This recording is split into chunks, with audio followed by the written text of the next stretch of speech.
5. Politik. Bentuk pemerintahan suatu negara juga mempengaruhi sistem pemerintahan daerah. Di Indonesia contohnya, proses penyelenggaraan pemerintahan di tingkat pusat dan daerah akan selalu bertumpu pada sistem pemerintahan demokratis dan kedaulatan di tangan rakyat. 6. Ekonomi.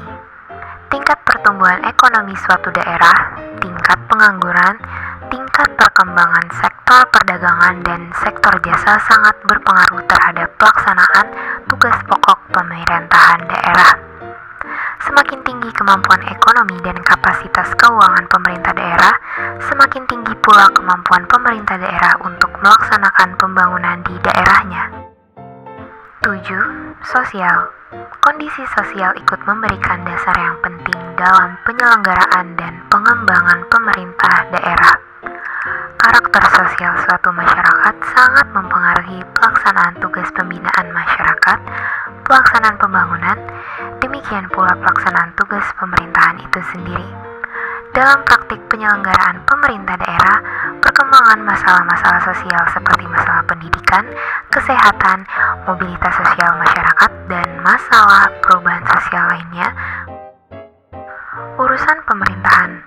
Menurut Undang-Undang Nomor 23 Tahun 2014 Pasal 9 membagi urusan pemerintahan menjadi pemerintahan absolut, pemerintahan konkuren, dan urusan pemerintahan umum. Urusan pemerintahan absolut itu meliputi politik luar negeri, pertahanan, keamanan, justisi, moneter dan fiskal nasional, dan agama.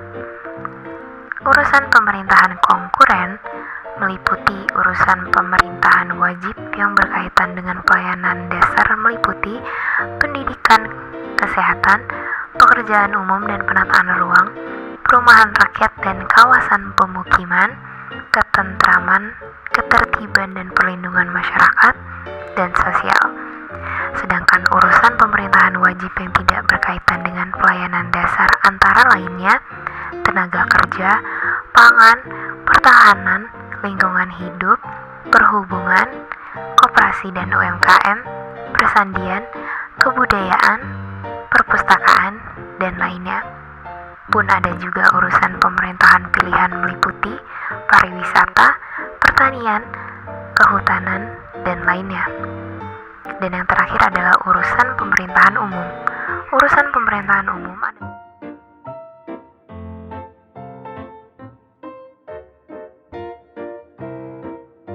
asas-asas pemerintahan. Menurut Undang-Undang Nomor 23 Tahun 2014 tentang Pemerintahan Daerah, terdapat 3 asas, yaitu asas desentralisasi, dekonsentrasi, dan asas tugas pembentuan. Asas desentralisasi adalah penyerahan urusan pemerintahan oleh pemerintah pusat kepada daerah otonom berdasarkan asas otonomi. Asas dekonsentrasi adalah pelimpahan sebagian urusan pemerintahan yang menjadi kewenangan pemerintah pusat kepada gubernur sebagai wakil pemerintah pusat, kepada instansi vertikal di wilayah tertentu, dan atau kepada gubernur dan bupati atau wali kota sebagai penanggung jawab urusan pemerintahan umum. Dan yang ketiga, asas tugas pembantuan adalah penugasan dari pemerintah pusat kepada daerah otonom untuk melaksanakan sebagian urusan pemerintahan yang menjadi kewenangan pemerintah pusat atau dari pemerintah daerah provinsi kepada daerah kabupaten atau kota untuk melaksanakan sebagian urusan pemerintahan yang menjadi kewenangan daerah provinsi. Otonomi daerah. Menurut Van der Pol, otonomi daerah ialah menjalankan rumah tangga sendiri. Hal ini berarti tiap-tiap daerah diberikan hak untuk mengatur wilayahnya. Otonomi khusus. Otonomi khusus ialah daerah-daerah provinsi mengakui dan menghormati satuan-satuan pemerintahan daerah yang bersifat khusus atau istimewa. Fungsi dari otonomi khusus adalah untuk menjaga keutuhan negara, Hal ini dikarenakan setiap daerah mempunyai kebutuhan dan kategori sejahtera yang berbeda-beda, sehingga dengan ditetapkannya satu aturan dari pemerintah pusat, belum tentu dapat menjawab tuntutan dari semua masyarakat di daerah-daerah yang berbeda. Pemberian otonomi khusus kepada Aceh dan Papua misalnya, sebagai salah satu bentuk meredam kedua daerah tersebut untuk melepaskan diri dari Indonesia. Aceh merupakan salah satu daerah provinsi di Indonesia yang mempunyai status otonomi khusus. Pada tahun 2001, melalui Undang-Undang Nomor 18 Tahun 2001 tentang Otonomi Khusus bagi Provinsi Nanggroe Aceh Darussalam. Aceh merupakan kawasan yang paling bergejolak dengan potensi disintegrasi dari NKRI. Sejak awal kemerdekaan, Aceh menghendaki menjadi kawasan dengan perlakuan khusus. Kehendak ini diperjuangkan dengan sejumlah alasan penting, yaitu alasan sejarah. Sejak sebelum Masehi, Aceh sudah menjadi tempat para pedagang baik dari India, Cina maupun Timur Tengah. Tetapi setelah Masehi, banyak pelaut Cina, India, dan Timur Tengah singgah di Aceh guna mencari rempah-rempah. Kehadiran bangsa asing ini membuat masyarakat setempat berinteraksi dengan mereka. Kemudian pada saat bangsa Indonesia memproklamirkan kemerdekaan 17 Agustus 1945, masyarakat Aceh sangat mendukung proklamasi itu karena mereka merasa senasib dan sepenanggungan dengan saudara lainnya. Dukungan ini dinyatakan dengan kerelaan menyerahkan harta dan nyawa untuk NKRI. Perjuangan untuk mengusir penjajah Belanda di Medan area Sumatera Utara dan membeli 2 pesawat terbang untuk perjuangan menegakkan kedaulatan negara. Ini merupakan bukti kesetiaan masyarakat Aceh kepada rakyat Indonesia.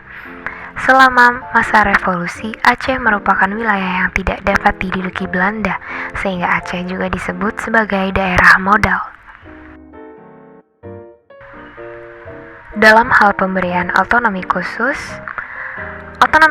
di Aceh diatur dalam Undang-Undang Nomor 18 Tahun 2001, kemudian diperbarui menjadi Undang-Undang Nomor 11 Tahun 2006 setelah adanya bargain antara Gerakan Aceh Merdeka dan pemerintah Indonesia dalam Perjanjian Helsinki pada 15 Agustus 2005. Dengan perjanjian ini, GAM setuju meletakkan senjata dan berhenti menuntut lepasnya Aceh dari Indonesia. Kemudian pihak pemerintah Indonesia setuju akan otonomi Aceh dengan pemberlakuan syariat Islam di Aceh dan izin untuk mendirikan partai politik lokal di Aceh. Hal ini pun diatur dalam Peraturan Pemerintah Nomor 20 Tahun 2007 tentang partai politik lokal di Aceh. Contoh partai politik lokal di Aceh adalah Partai Aceh, Partai Nanggroe Aceh, Partai Sentra Informasi Referendum Aceh atau SIRA, dan lainnya. Adapun dengan adanya dana otonomi khusus di Aceh digunakan untuk kesejahteraan masyarakat di sana.